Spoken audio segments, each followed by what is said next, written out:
রাজনীতির ঊর্ধ্বে মানবিকতা। অসুস্থ বিজেপি সদস্যকে দেখতে হাসপাতালে তৃণমূল বিধায়ক। চুঁচুড়া রাজনৈতিক মতভেদ ভুলে মানবিকতার এক উজ্জ্বল দৃষ্টান্ত স্থাপন করলেন চুঁচুড়া বিধানসভার তৃণমূল কংগ্রেসের বিধায়ক অসিত মজুমদার। কোদালিয়া ২ গ্রাম পঞ্চায়েতের বিজেপি সদস্য তথা পঞ্চায়েতের বিরোধী দলনেতা বাচ্চু বিশ্বাস গুরুতর শারীরিক অসুস্থতায় চুঁচুড়া ইমামবাড়া হাসপাতালে ভর্তি রয়েছেন। তার অসুস্থতার খবর পেয়ে বুধবার সরাসরি হাসপাতালে পৌঁছে যান বিধায়ক অসিত মজুমদার। জানা যায়, বর্তমানে বাচ্চু বিশ্বাসকে চুঁচুড়া ইমামবাড়া হাসপাতালের সিসিইউতে চিকিৎসাধীন রাখা হয়েছে। সেখানে গিয়ে তার শারীরিক অবস্থার খোঁজ খবর নেন বিধায়ক। পাশাপাশি হাসপাতালেই উপস্থিত বাচ্চু বিশ্বাসের পরিবারের সদস্যদের সঙ্গে দীর্ঘক্ষণ কথা বলেন তিনি। বিধায়ক পরিবারের সদস্যদের কাছ থেকে জানতে চান, চিকিৎসার ক্ষেত্রে পশ্চিমবঙ্গ রাজ্য সরকারের সমস্ত স্বাস্থ্য পরিষেবা ও সুযোগ সুবিধা ঠিকমতো পাচ্ছেন কিনা, কোনো সমস্যা থাকলে দ্রুত সমাধানের আশ্বাসও দেন তিনি। এদিন বিধায়ক অসিত মজুমদার বলেন, রাজনীতি মানুষের সেবার জন্য, মতাদর্শ ভিন্ন হতে পারে, কিন্তু মানবিকতার জায়গায় আমরা সবাই এক। একজন অসুস্থ মানুষের পাশে দাঁড়ানোই সবচেয়ে বড় দায়িত্ব। তিনি আরও জানান, বাচ্চু বিশ্বাসের পরিবারের পাশে সবসময় থাকার জন্য তিনি প্রস্তুত এবং প্রয়োজনে চিকিৎসার ক্ষেত্রেও সর্বাত্মক সাহায্য করবেন। রাজনৈতিক বিভাজনের এই সময়ে একজন তৃণমূল বিধায়কের বিজেপি সদস্যকে দেখতে হাসপাতালে যাওয়ার ঘটনা এলাকায় মানবিকতার এক বিরল বার্তা দিয়েছে। অনেকেই মনে করছেন, রাজনীতির ঊর্ধ্বে উঠে মানুষের পাশে দাঁড়ানোর এই উদ্যোগ সমাজের জন্য ইতিবাচক দৃষ্টান্ত হয়ে থাকবে।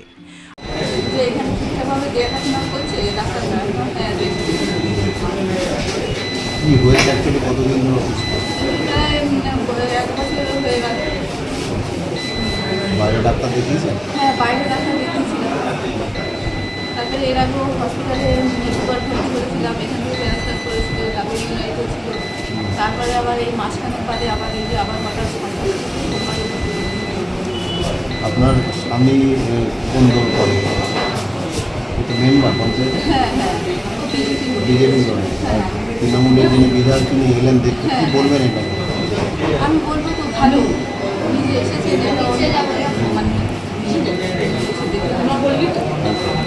মনে হয় খালিনা মোড়ে মারপিট করেছিল এখানে আপনার স্বামী, বিজেপি কর্মীদের মারপিট করেছিল, জানেন এটা? সেটা আমি কীভাবে বাইরে যেটা করে, কী পার্টি করে, যা করে করে, আমাদের বাড়িতে এটা নিয়ে কোনো আলোচনা হয়, আমরা এটা জিজ্ঞাসা করি না, আমাদের বাড়িতে কোনো আলোচনাও হয় না।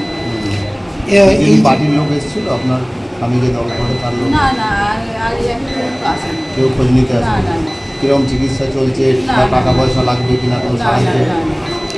এতদিন তো ভর্তি আছে আপনার স্বামী, বিরোধী দলনেতা কোদালিয়া 2-এর দল থেকে কোনো ফোন বা কোনো কিছু আজ পর্যন্ত আপনাকে করেছে যে কেমন আছে আপনার স্বামী? না না না। কি বলবেন, এই তো দলেরই পঞ্চায়েত সদস্য, আর অপরদিকে তৃণমূলের বিধায়ক এলে কীভাবে দেখছেন? না, আমি এসব যাই না, আমাদের না না, উনি আপনার স্বামী না, উনি তো প্রায় 1 বছর ধরে অসুস্থ, তার আগে আগে হয়তো গেছে। আপনার নাম কি? আমার নাম কাকুলি বিশ্বাস। শুনেছেন পেশেন্টের যেটা আছে, ডাক্তারবাবু সমস্তটাই এমএলএ সাহেবকে ব্রিফ করেছেন। ওর সমস্ত চেস্টে প্রবলেম আছে, সিপিডি পেশেন্ট, ডায়ালিসিস একটা হয়েছে কিন্তু ডায়ালিসিসটা কমপ্লিট করতে পারছে না। এমতো অবস্থায় একটা বেটার ম্যানেজমেন্টের জন্য মেডিকেল কলেজ বা অন্য কোনো বড় সেট আপে নিয়ে গেলে ভালো হয়। পেশেন্টের যা কন্ডিশন, এই মুহূর্তে মুভ করার মতন পরিস্থিতি নেই। তো এই মতো অবস্থায় ওনার বাড়ির লোকের সঙ্গে কথা বললাম যে দেখুন, আমাদের এখান থেকে যতটা দেওয়া সম্ভব হবে ততটা পরিষেবা আমাদের এখান থেকে পাওয়া যাবে। আপনারা জানেন ডিস্ট্রিক্ট লেভেল হাসপাতালে ইউরো কার্ডিয়াক নেফ্রো এই ফেসিলিটিগুলো থাকেন। নেফ্রোলজির একটা বড় সমস্যা দেখা গেছে, চেস্টে বেশ নিউমোনিয়া বসে রয়েছে। তো এর মতো অবস্থায় যে যতটুকু ডিস্ট্রিক্ট লেভেলে দেওয়া সম্ভব চিকিৎসা ততটুকু দেওয়া যাবে। বাড়ির লোকের সঙ্গে আমরা কথা বলেছি, এমএলএ সাহেবের সঙ্গে ডাক্তারবাবু ডক্টর ঘোষ আছেন এখন, উনিও ব্রিফ করেছেন পেশেন্টের বেটার কন্ডিশন। আশা করা যাচ্ছে হোপ ফর দি বেস্ট যদি পেশেন্টটাকে ফেরানো যায়।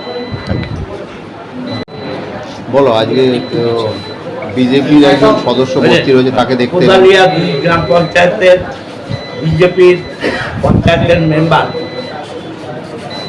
তিনি আমাদের হসপিটালে ভর্তি হয়েছেন এবং তার সিসিউতে ব্যবস্থা করা হয়েছে। আমাদের অ্যাসিস্ট্যান্ট সুপার বিনময়বাবু তিনি তার ব্যবস্থা করে দিয়েছেন, আমার সাথে আছেন উনি। অবস্থা খুব সিরিয়াস, 2টো লাংসই ড্যামেজ, নিউমোনিয়ার সমস্যা পুরো জমে আছে, তার সাথে কিডনিও একটা ডায়ালিসিস এখানে দেয়া হয়েছে, ডায়ালিসিস পুরো নিচ্ছে না এবং লাল দুটো পুরো সাদা হয়ে গেছে, কিছু নেই একদম।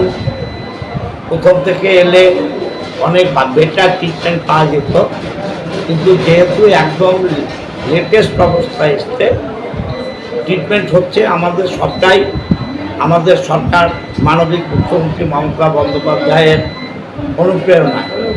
টোটাল চিকিৎসা ব্যবস্থা বিনা পয়সায় উনি সুযোগ পাচ্ছেন, ওর পরিবারের লোকেরাও বলছেন যে কোনো পয়সা লাগছে না। এখন ঈশ্বর ভরসা, উপরওয়ালা দেখবেন যে ওর অবস্থা কী হয়। তবে আমরা আশাবাদী স্টেবল যদি হতে পারে। ও আমার সাথে কথা বলার চেষ্টা করেছিল, কিন্তু যে কন্ডিশনে আছে কথা বলা ঠিক নয়, যার জন্য আমি কথা বলতে পারলাম না। আমি ঈশ্বরের কাছে প্রার্থনা করি যে ও সুস্থ হয়ে উঠুক। আমার প্রধানও এসছে গ্রাম পঞ্চায়েতে, ওকেও সংবাদ দিয়েছিলাম। আমি বিশ্বাস করি যে ঈশ্বর আছেন, এখন ঈশ্বর দেখবেন।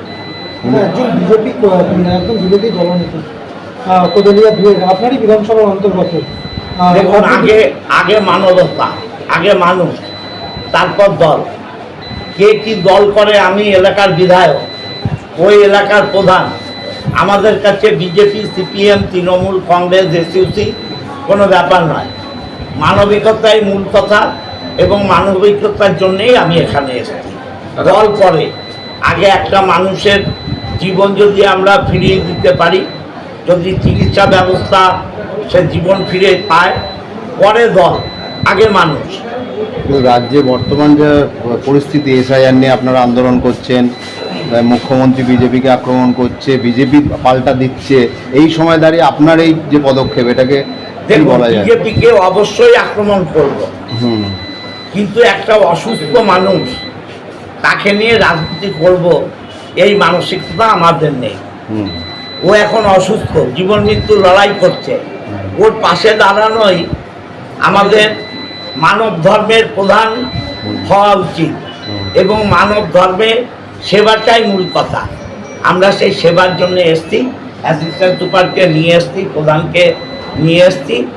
আমরা ওর পরিবারের পাশে এবং রুগীর পাশে আছি এবং সরকার বিনা পয়সায় সমস্ত ব্যবস্থা করছে। স্বাস্থ্যসাথী সুবিধা পাচ্ছে?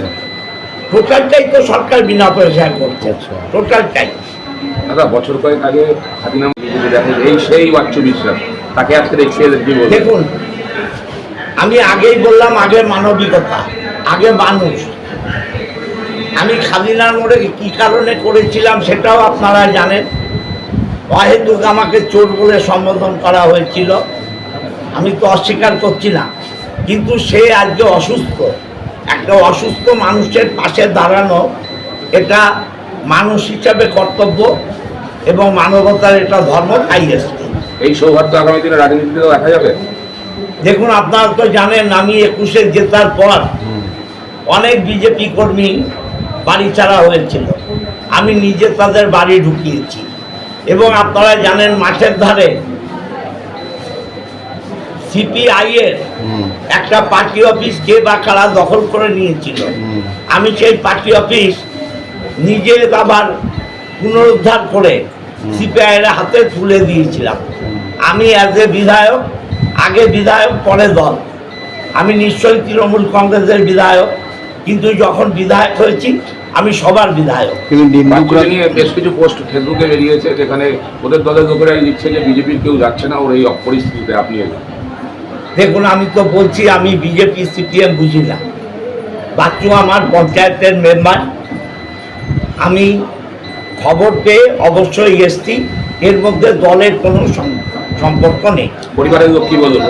আমি ওর ওয়াইফের সাথে কথা বলেছি, ওরা হসপিটালের চিকিৎসার ব্যাপারে স্যাটিসফাইড এবং আমি বললাম আমি এদের পরিবারের সঙ্গে আছি, কোনো দরকার পড়লে আমাকে খবর দিলে। আর নিন্দুকরা বলছে যে আপনাদের কর্মী অসুস্থ, আপনারা দেখতে যাননি, এটা অভিযোগ করছে।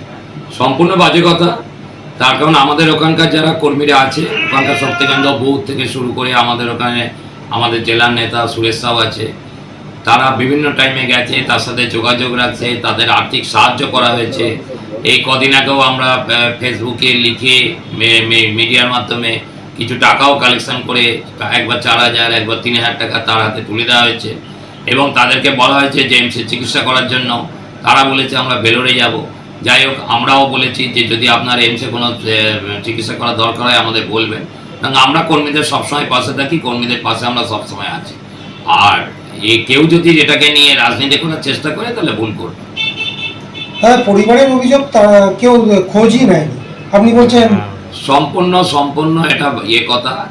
পরিবারের লোক সর্বত জানে যে বিজেপি যোগাযোগ করছে, বিজেপি আছে, আর বিজেপির লোকেরাই যোগাযোগ করছে। এর আগে কে যোগাযোগ করেছে? তিনি আমাদের ওখানকার পঞ্চায়েতের সদস্য, জেতা সদস্য। কেন আমরা যোগাযোগ করবো না? আমরা যে কোনো খবর পেলেই আমরা কর্মীদের পাশে গিয়ে দাঁড়াই। বিধায়ক রাজনীতি করতে গিয়েছিল? বিধায়ক এখন ভোটের সময় ওনার এখন ভোট দরকার, উনি এখন এসব খুঁজে বেড়াচ্ছে। সারাদিন তো এমনি কোনো কাজ নেই, তার কারণে উনি চুজো বিধানসভার জন্য 3-3বার এমএলএ কিছুই করেননি। এখন এইগুলো দেখছে যে যদি কারো সেন্টিমেন্টে সুরসুরি দিয়ে ভোটটা পাওয়া যায়, সেই জন্য এগুলো করছেন। ওটা ওনার রাজনীতি, উনি মানবিকতা না উনি করুন না। ওনার যদি এত সহৃদয় হয় উনি যান, গিয়ে ভর্তি করুন, ভালো ট্রিটমেন্ট করুন, এগুলো করুন। ওই একবার গিয়ে দেখা করে আসতে সবাই পারে। আমরা কিন্তু ওনাদের সাথে, পরিবারের সাথে কন্টিনিউটি যোগাযোগ রেখেছি। তিনি আর্থিক দিক থেকে সব রকম ভাবে সহযোগিতা করবেন আশ্বাস দিয়েছেন। ভালো করুন, মানুষ যদি সাহায্য পায় তো ভালো, আমাদের কোনো আপত্তি নেই। কিন্তু আমরা আমাদের যেটা করার আমরা করব। আমরা কর্মীদের পাশে থাকবো, আর কর্মীদের মনোবল এই জন্যই বাড়ে। আমরা সবসময় কর্মীদের সাথে আছি।